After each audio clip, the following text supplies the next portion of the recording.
Hello and welcome back to US Power of the Month for this channel. So, for these next 3 videos, not including the 4th because that's going to be a whole different band.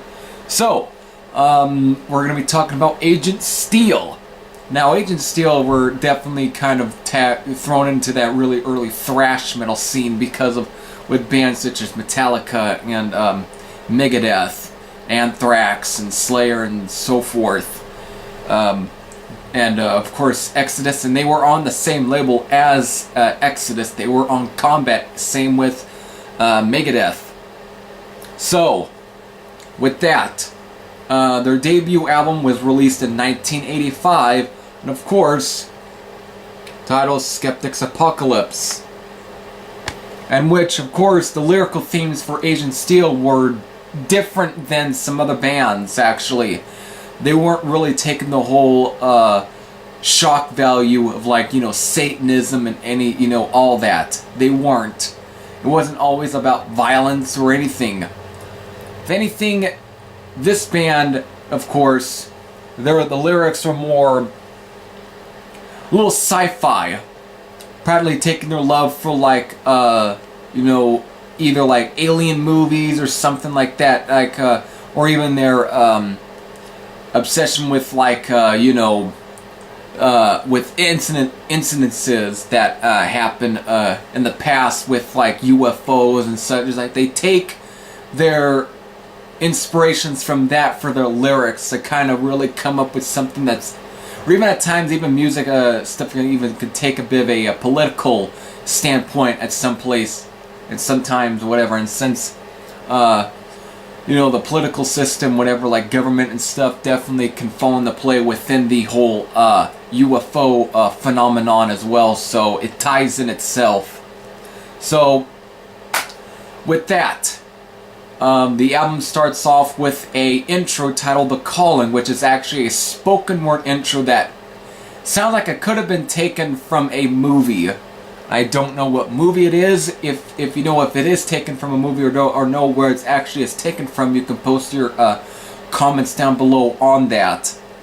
But of course, it starts off with the every living thing on this planet has an aura and yada yada yada, before ending in that this is the only thing, the way that communicate with this planet, before going into the track that is Agents of Steel, which gives you what this band is pretty much about and what this album is, what to expect. This is definitely a thrasher of a track that speeds along and pretty much just that rip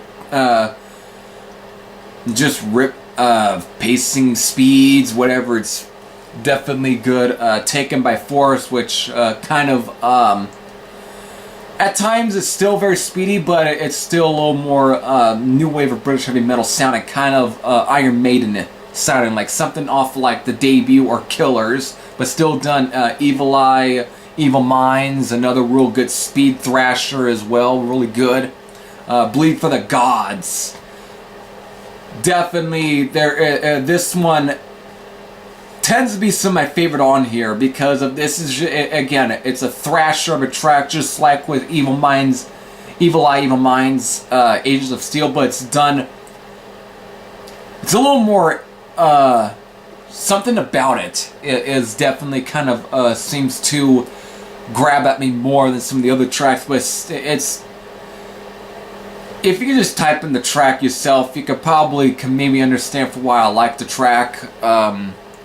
It's just really good. I can't really say too much that really doesn't. Maybe it could be the riff alone, which is probably has to do with the riff, or with either the singing of John Cyrus, who's like a fucking air raid siren.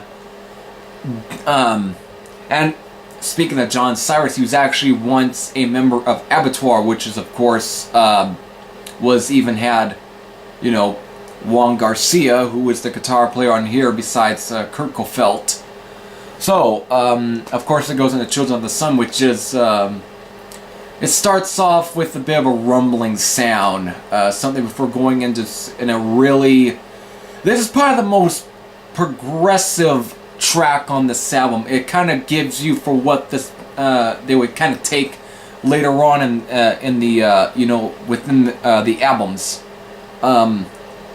It's a bit of a slow, heavy, but real crunchy riff with this track is just crushing. It's a little slow, but just again crushing riff, but definitely some riff progressions, and this is just a really good track. A lot of good guitar licks and stuff from there from both Kurt Cofield and Juan Garcia.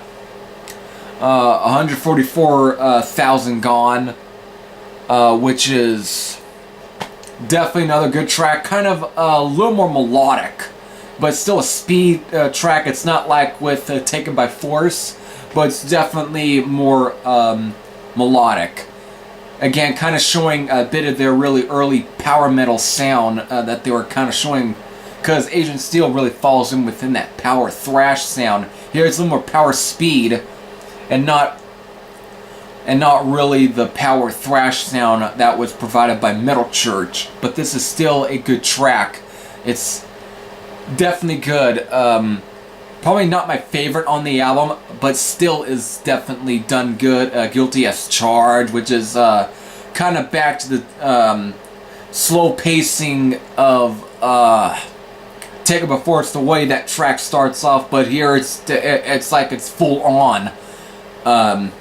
You know, mid-pace, crushing metal. Definitely a little more Judas Priest sounding. And of course you got Back Terrain, which ends the album, and this is definitely a good track nonetheless. Great way to end the album. It's definitely another not nearly as thrashy. Again, it's kind of maybe to the more faster parts of Taken by Force, but a little done different. It's just overall a really good song. Of course, production kind of changes a bit. So with that, definitely definitely a good album. I was gonna say EP, but it's definitely, because of it isn't very a long album. It's definitely it doesn't really go over much of the 30-minute mark. It's definitely around 30 minutes, but it's not really over 30 minutes. It still is. It's just.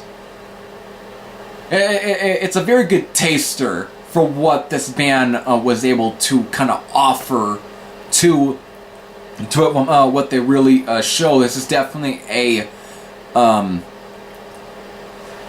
you know, it's a very youthful sounding album. Definitely something similar with like Kill 'Em All by Metallica, or Slayer, Show No Mercy, or even like Exodus's Bonded by Blood. Or, you know, or even like Anthrax's debut album, Fistful of Metal, or even, you know, of course, Megadeth's Killing Is My Business and Business Is Good. It's definitely in that vein of just raw, fast stuff, but it's definitely much more similar to, you know, Abattoir's Vicious Attack, which, of course, and that's the only album with Juan Garcia on guitar. And of course, Abattoir were very kind of similar to Agent Steel in sound anyways, but when it comes to the sound, they're definitely similar. This is just a very raw, youthful sounding speed metal album. It's not really too much the power metal thrash stuff that you would get on sequent releases, but still is a very good release nonetheless, and just showing more even what John Cyrus' voice is capable of. Because on here, he's definitely got a very melodic voice. It's like,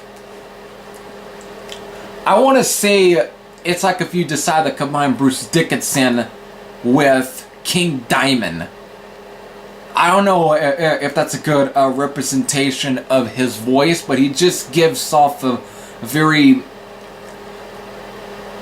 I don't want to say godlike, because of over time we've had some very impressive singers, but for the time of 1985, this guy was very impressive.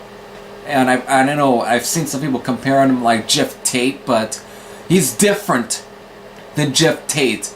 He's more air raid siren than Jeff Tate. But still, nonetheless, a good album. This would end up being the last for Kurt Kofelt, because after this, he would go on to help form Holy Terror, which I have talked about Holy Terror on this, channel, with, of course, Mind Wars. Definitely a good release. And after this, what was next? We'll see. So, if you have heard Skeptics Apocalypse by Agent Steel, what are your thoughts? If you have any thoughts, you can post your comments down below. This is Heavy Thrasher saying I am out. And I'll see you in the next video.